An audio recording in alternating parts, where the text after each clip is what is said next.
នាយករដ្ឋមន្ត្រីថៃគឺលោកអនុทิនច័ន្ទវីរគុលបាទគឺក្នុងរដ្ឋាភិបាលរបស់គាត់ឥឡូវនេះបានព្យាករណ៍ថានឹងខាតបង់រហូតដល់សរុបចំនួន100លានបាតបាទ100លានបាតគឺប្រមាណជា3100លានដុល្លារសហរដ្ឋអាមេរិកពីការរំខានពាក់ព័ន្ធនឹងការធ្វើពាណិជ្ជកម្មឆ្លងដែនជាមួយនឹងប្រទេសកម្ពុជាបាទគឺដោយសារតែ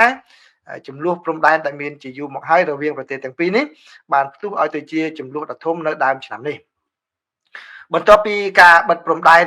រវាងប្រទេសទាំងពីរមកគឺក្រមពាណិជ្ជករថៃបានខាតបង់ទៅទឹកប្រាក់ប្រមាណជា15លានបាតដែលស្មើនឹង458លានដុល្លារក្នុងមួយខែណាក្នុងមួយខែនេះបើយោងតាមបាទឯកសារកំណត់ហេតុរបស់គណៈកម្មាធិការសេដ្ឋកិច្ចដែលបានចេញផ្សាយកាលពីសប្តាហ៍មុនបាទហើយគឺសារព័ត៌មាន Bloomberg បានទទួលយកបានឯកសារហ្នឹងយកមកផ្សាយជូនប្រិយមិត្តទាំងអស់គ្នាអញ្ចឹងបើសរុបទៅការខាតបង់ទូទៅរបស់ប្រទេសថៃគឺអាចនឹងទៅដល់100លាន100,000លានបាត100,000លានបាតប្រសិនបើស្ថានភាពនេះនៅតែបន្តរហូតទៅដល់ចុងឆ្នាំនេះបើតាមការព្យាករណ៍របស់កំណត់ហេតុសេដ្ឋកិច្ចនោះបាទនេះគឺជាការវិតម្លៃជាផ្លូវការលើកដំបូងហើយរបស់រដ្ឋាភិបាលថៃអំពីការខូចខាតដែលកើតឡើងមកពាក់ព័ន្ធជាមួយនឹងចំនួនជាមួយនឹងកម្ពុជានេះក្នុងខណៈពេលដែលលោកអនុทินដែលបានចូលកាន់តំណែងបន្តពីអ្នកមេដឹកនាំមុនបាទដែលត្រូវបានបណ្ដេញចេញពីអំណាចដោយសារតែការដោះស្រាយបញ្ហាចំនួនព្រំដែនជាមួយនឹងកម្ពុជានឹងដែរហើយលោកអនុทินឥឡូវនេះកំពុងតែសម្លឹងរកមើលវិធីដើម្បីស្ដារសេដ្ឋកិច្ចរបស់ខ្លួនឡើងវិញនៅមុនការបោះឆ្នោតជាតិនៅដើមឆ្នាំក្រោយក្រុមអ្នកជាតិនិយមរបស់ថៃមានអារម្មណ៍ថាតំបន់ដែលមានការប៉ះពាល់នឹងចំនួននោះគឺមានលក្ខណៈខ្ពង់ខ្ពស់នៅក្នុង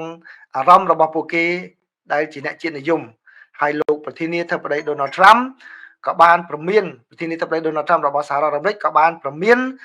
ថានឹងមិនចុះហត្ថលេខាលើកិច្ចព្រមព្រៀងសេដ្ឋកិច្ចទេប្រសិនបើមិនមានការចរចាគ្នាបញ្ចប់ចំនួននេះក្នុងអំឡុងពេលនៃកិច្ចប្រជុំកាលពីថ្ងៃទី15ខែតុលារបស់ក្រុមរដ្ឋមន្ត្រីសេដ្ឋកិច្ចនោះគឺលោកអនុทินបានអំពាវនាវឲ្យមានការចរចាជាមួយនឹងសហរដ្ឋអាមេរិកឲ្យបាទធ្វើឡើងដោយយកចិត្តទុកដាក់បន្ថែមនិងប្រុងប្រយ័ត្នផងដែរដោយលោកបានសង្កត់ធ្ងន់ថាបញ្ហាចំនួនជាមួយនឹងកម្ពុជាទៅលើបញ្ហាព្រំដែននេះអាចនឹងប៉ះពាល់ទៅដល់ការចរចាលើពន្ធគយនានារបស់ថៃជាមួយនឹងសហរដ្ឋអាមេរិករដ្ឋបាលលោកត្រាំបានដាក់ពន្ធគយចំនួន 19% ទៅលើការនាំចេញរបស់ផលិតផលថៃបើទោះបីជារដ្ឋាភិបាលថៃចង់ឲ្យការចរចានេះទទួលបានពន្ធទាបជាងនោះក៏ដោយក្រុមអ្នកសេដ្ឋកិច្ចបានប្រមានថាការនាំចេញយឺតយ៉ាវរបស់ប្រទេសថៃក៏ដូចជាការធ្លាក់ចុះនៃចំនួនទេសចរមកធ្វើមកលេងប្រទេសថៃនោះអាចរាំងស្ទះដល់កំណើនសេដ្ឋកិច្ចរបស់ថៃនៅក្នុងឆមាសទី2នៃឆ្នាំនេះក្នុងខណៈពេលដែលទេសចររបស់ថៃនាពេលបច្ចុប្បន្ននោះមានលក្ខណៈធ្លាក់ចុះក៏ប៉ុន្តែក៏វាមិនមែនជាលទ្ធផលនៃការចំនួនរវាងប្រទេសទាំងពីរនោះដែរគឺបើតាមអ្នកនាំពាក្យក្រសួងទេសចររបស់ថៃបានឲ្យដឹងថាការធ្លាក់ចុះនេះគឺដោយសារតែលទ្ធផលផ្សេងនោះទេលោកបានទទូចថារដ្ឋាភិបាលថៃគួរតែបើកយុទ្ធនាការធ្វើយ៉ាងណាផ្សព្វផ្សាយឲ្យបានខ្លាំងដើម្បីបង្ហាញប្រទេសថៃថាជាទីដៅទេសចរដែលមានសុវត្ថិភាពសម្រាប់ទេសចរភាពតានតឹងជាមួយនឹងប្រទេសកម្ពុជាក៏បានធ្វើឲ្យពលកររបស់កម្ពុជាជាច្រើនវិលត្រឡប់ទៅប្រទេសរបស់ពួកគេវិញដែលធ្វើឲ្យប៉ះពាល់បាទទៅដល់ប្រភពធនធាននៃកម្លាំងពលកម្មនៅក្នុងប្រទេសថៃដែលជួយជំរុញសេដ្ឋកិច្ចរបស់ប្រទេសថៃហើយដើម្បីដោះស្រាយបញ្ហានេះគឺក្រសួងការងារបានប្រាប់មន្ត្រីរបស់ខ្លួនថាពួកគេអាចចាប់ផ្ដើមចុះឈ្មោះទទួលយកពលករដែលមិនមានឯកសារឲ្យមកធ្វើការដើម្បីជាវិធានការជំនួសជាបណ្ដោះអាសន្នសិនបាទនេះគឺជាព័ត៌មានទី2ណាតកតងជាមួយនឹង សេដ្ឋកិច្ចរបស់ប្រទេសថៃដែលអាចនឹងខាតរហូតដល់$3,100 លាននៅដំណាច់ឆ្នាំនេះប្រសិនបើមិនមានដំណោះស្រាយជាមួយនឹងកម្ពុជានោះទេហើយ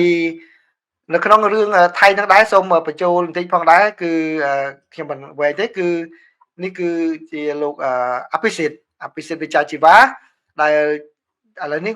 មកដឹកនាំគណៈបកប្រជាធិបតេយ្យឡើងវិញមកទទួលឡើងវិញហើយលោកបានបញ្ចេញទស្សនៈមួយចំនួនដែរពាក់ព័ន្ធជាមួយនឹងទំនាក់ទំនងហើយនឹងទំនាស់ជាមួយនឹងប្រទេសកម្ពុជាបាទគាត់បានទទូចរដ្ឋាភិបាលថៃនឹងឲ្យចាត់សកម្មភាពបន្ថែមទៀតគាត់ថាធ្វើអ្វីដែលថៃធ្វើរាល់ថ្ងៃនេះគឺមិនទាន់គ្រប់គ្រាន់ទេនៅក្នុងការដែលទៅដោះស្រាយបញ្ហាចំនួនជាមួយនឹងប្រទេសកម្ពុជានេះខ្ញុំសូមដកសំសម្ដីរបស់គាត់មួយដោយផ្ទាល់សូមបកប្រែគាត់និយាយថាអ្នកទាំងអស់គ្នាប្រហែលជាចង់ចាំបាននៅរូបថតដែលខ្ញុំទទួលទានអាហារល្ងាចជាមួយនឹងលោកនាយករដ្ឋមន្ត្រីអនុทิនច័ន្ទវីរកុលបាទគឺនៅថ្ងៃនោះខ្ញុំបានប្រមានលោកថាត្រូវតែប្រយ័ត្នប្រយែងថែមទៀតណាដោយសារតែប្រទេសកម្ពុជាបានប្រើប្រាស់វេទិកាអន្តរជាតិគ្រប់ទាំងអស់ដើម្បីផ្សព្វផ្សាយអំពីប្រទេសកម្ពុជាហើយគឺប្រទេសថៃមិនគួរណាប្រកាន់វិធានការការពារនោះទេគឺត្រូវប្រកាន់វិធានការមានលក្ខណៈសកម្មជាងមុនបាទដោយលោកបានបន្ថែមថាគឺរដ្ឋមន្ត្រីក្រសួងការបរទេសថៃបានធ្វើការងារបានល្អហើយនៅក្នុងការលើកឡើងអំពីបញ្ហានេះនៅឯសម័យប្រជុំមហាសន្និបាតរបស់អង្គការសហប្រជាជាតិក៏ប៉ុន្តែប្រទេសថៃត្រូវតែធ្វើការបន្ថែមទៀតដើម្បីពង្រឹងកិច្ចខិតខំប្រឹងប្រែងការទូតរបស់ខ្លួនជំហរដែលសកម្មជាងមុនគឺបានន័យថាអាចនឹងធ្វើឲ្យការងាររបស់ខាងយោធាមានភាពងាយស្រួលជាងមុនប្រសិនបើយើងនៅតែប្រកាន់តាក់ទិចនៅតែការពារខ្លួនគឺទាហានអាចនឹងទទួលរងសម្ពាធបន្ថែមទៀតទៅលើយុទ្ធសាស្ត្រការទូតរបស់ក្រសួងការបរទេសដែលលោកបានបន្ថែមថាគឺនេះគឺជាអ្វីដែលជាការព្រួយបារម្ភដែលលោកបានបង្ហាញទៅនាយករដ្ឋមន្ត្រីនៅពេលនោះហើយលោកអនុทิនក៏បានសំទោសឲ្យលោកអភិសិទ្ធក៏បាននិយាយផងដែរពីរឿងតាក់ទងជាមួយនឹងការលុបចោល MOU ទាំងពីរជាមួយនឹងកម្ពុជាគាត់ថាមុននឹងលុបចោលត្រូវពិចារណាថាតើមានយន្តការអ្វីផ្សេងដែលអាចនឹងយកមកជំនួសMOU ទាំងពីរនេះបានបាទពីព្រោះបើតាមប្រសាសន៍ផ្ទាល់របស់គាត់និយាយថាកិច្ចព្រមព្រៀងប្រភេទនេះបាទគឺពលរដ្ឋគាត់ពិបាកយល់ណាស់មិនងាយយល់បានទេហើយយើងចង់ឲ្យប្រជាពលរដ្ឋហ្នឹងគឺទទួលបានព័ត៌មានគ្រប់គ្រាន់មុននឹងការសម្រេចចិត្តរបស់គាត់បាទកម្ពុជាក៏មានព័ត៌មានដូចគ្នានោះដែរបាទដែលជាការមួយដែលអាចប្រឈមជាបញ្ហាប្រឈមសម្រាប់រដ្ឋាភិបាលថៃអញ្ចឹងគាត់បាននិយាយថាដើម្បីជាការមួយយុត្តិធម៌ចំពោះសាធារណជនគឺបាទមិនមែនគ្រាន់តែ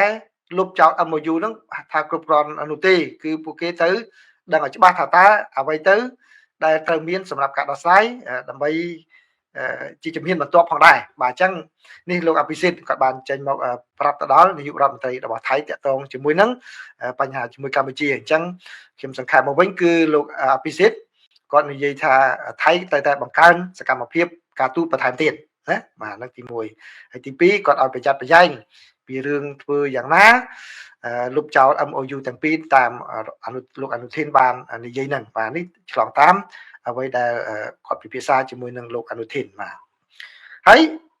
គាត់បានផ្ដល់តម្លៃទៅលើរដ្ឋមន្ត្រីក្រសួងការបរទេសរបស់ថៃបាទក្រសួងការបរទេសរបស់ថៃដែលធ្វើការងារការទូតបានល្អខាងទូតថៃបាននិយាយអំពីការចរចាថ្នាក់គណៈកម្មាធិការព្រំដែនចម្រុះរវាងប្រទេសកម្ពុជានឹងថាគឺជាយន្តការដ៏ចាំបាច់នៅក្នុងការដោះស្រាយចំនួនព្រំដែនជាមួយនឹងប្រទេសកម្ពុជានេះបើតាមការបញ្ជាក់របស់ខាងរដ្ឋាភិបាលថៃតែម្ដងហើយការបញ្ជាក់នេះគឺឆ្លងតាមរយៈការធ្វើសន្និសីទសារព័ត៌មានដែលមានអ្នកចូលរួមនឹងវាគ្មិនសំខាន់ហ្នឹងគឺមានតាំងពីអ្នកនាំពាក្យរបស់រដ្ឋាភិបាលថៃគឺលោកស៊ីរីប៉ុងមានទាំងអ្នកនាំពាក្យខាងគណៈកម្មាធិការខាងកិច្ចការច្បាប់និងសន្ធិសញ្ញាអន្តរជាតិហើយក៏ដូចជាមានខាងអ្នកនាំពាក្យយោធាថៃដែលចូលរួមមកធ្វើសន្និសីទសារព័ត៌មានបញ្យលនេះអញ្ចឹងគឺជាខ្លឹមសាររួមគឺអស់លោកទាំង3នាក់នោះក៏បាននិយាយថា ការដែលប្រជុំរបស់គណៈកម្មាធិការព្រំដែនចម្រុះហៅថា JBC ហើយនឹងគណៈកម្មាធិការព្រំដែនទូទៅគឺ GBC គឺនឹងរៀបចំប្រជុំនៅសប្តាហ៍នេះបាទនៅសប្តាហ៍នេះហើយពួកអស់លោកបានបញ្ជាក់អំពីសារៈសំខាន់នៃការជួបប្រជុំនឹងលទ្ធផលទាំងនោះពីព្រោះបានបញ្ជាក់ថាវាជាការមួយបន្ថែមទៅនឹងយុទ្ធសាស្ត្រការទូតជាទូទៅដែលថៃត្រូវតែប្រើប្រាស់ដើម្បីពង្រឹងកិច្ចសហប្រតិបត្តិការជាមួយនឹងកម្ពុជាដើម្បីធ្វើយ៉ាងណាឲ្យបានផលប្រយោជន៍ទៅដល់ប្រទេសថៃហើយខាងគណៈកម្មការព្រំដែនចម្រុះរបស់ថៃហ្នឹងគឺ JBC គឺលោកសេរីពងក៏បាននិយាយថាគឺគ្រប់ដំណាក់កាលទាំងអស់នៃការពិភាក្សាហ្នឹងគឺត្រូវបានថៃហ្នឹងគាត់រៀបចំប្រកបទៅដោយការប្រុងប្រយ័ត្នមានផែនការត្រឹមត្រូវដើម្បីធានាយ៉ាងណាឲ្យបានផលប្រយោជន៍ដ៏សំខាន់បំផុតទៅដល់ប្រទេសថៃបាទអញ្ចឹងបើតាមការឲ្យដឹងគឺកិច្ចប្រជុំមាន2បាទនៅក្នុងសប្តាហ៍នេះគឺពីថ្ងៃទី20ដល់22គឺជួបប្រជុំគ្នានៅក្នុងទីក្រុងកូឡាឡំពួរបាទគឺទីក្រុងកូឡាឡំពួរគឺឋានៈរដ្ឋមន្ត្រីក្រសួងការពារជាតិបាទនៅរបស់អាស៊ានហើយមានបន្ទាប់មកមានកិច្ចប្រជុំ JBC បាទនៅខេត្តចន្ទបុរីពីថ្ងៃទី21ដល់22ខែតុលាបាទអញ្ចឹងជាកិច្ចការប្រជុំសំខាន់ណាហើយអត្ថបទនេះវិញតែខ្ញុំសូមដកស្រង់សង្ខេបគឺខាងភាគីថៃគាត់បានបញ្ជាក់ឲ្យដឹងថានៅខាងភាគីថៃហ្នឹងគឺអ្នកដែលដឹកនាំប្រតិភូ JBC ហ្នឹងគឺមានលោកប្រាសាទវិនិច្ឆ័យប្រាសាទវិនិច្ឆ័យបាទហើយខាងភាគីកម្ពុជាវិញគឺដឹកនាំដោយលោកឡាំជាដែលជារដ្ឋមន្ត្រីទទួលបន្ទុកខាងកិច្ចការព្រំដែនរបស់កម្ពុជានឹងហើយនឹងតំណាងនឹងជួបប្រជុំគ្នាហើយខាងភាគីថៃក៏បញ្យល់ថាកិច្ចប្រជុំនឹងផ្ដោតសំខាន់ទៅលើ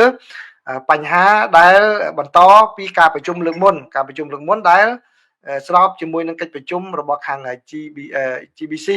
ហើយនឹង ABC គឺថ្នាក់តំបន់ហើយថ្នាក់នឹងទូទៅបាទគឺជាការមួយសម្របសម្រួលដែលធ្វើយ៉ាងណាឲ្យមានការឯកភាពគ្នានិងផលប្រយោជន៍ស៊ីសង្វាក់គ្នាផងដែរហើយគឺវិធានការនៃការចរចារបស់ JBC នេះគឺជារឿងមួយដែលសំខាន់ដែលពាក់ព័ន្ធជាមួយនឹងការកំណត់ដែនសីមារវាងប្រទេសទាំងពីរហើយខាងភាគីថៃក៏ថាគាត់ក៏នឹងនិយាយអំពីការសាងសង់